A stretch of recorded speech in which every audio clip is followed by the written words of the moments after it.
Bienvenue dans un nouvel épisode du podcast Droit de l'immigration. Je suis Maître Fabio Le Cerbo.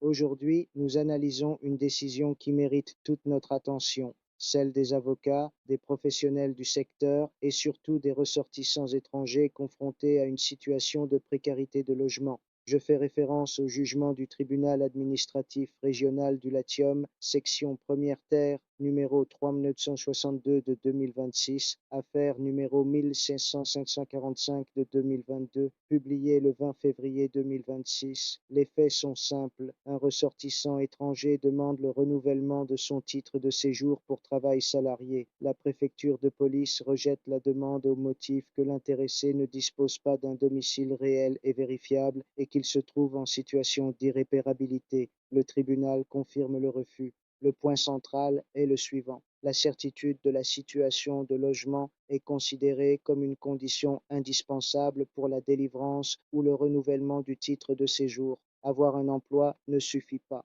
Déposer une demande ne suffit pas. Il faut un domicile stable, réel et vérifiable. Le tribunal rappelle une jurisprudence constante selon laquelle le titre de séjour ne peut être délivré en présence d'une forte précarité de logement ou d'une situation d'irréparabilité substantielle. Il ajoute un élément particulièrement sévère. L'indication d'une fausse adresse ne constitue pas une simple irrégularité formelle, mais une circonstance automatiquement obstructive.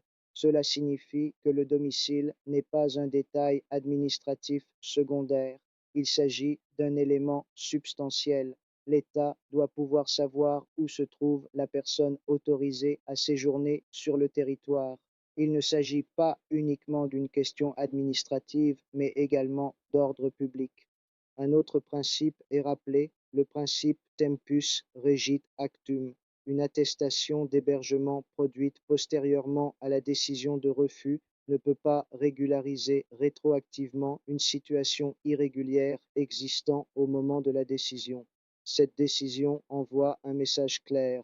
La stabilité du logement fait partie intégrante du processus d'intégration.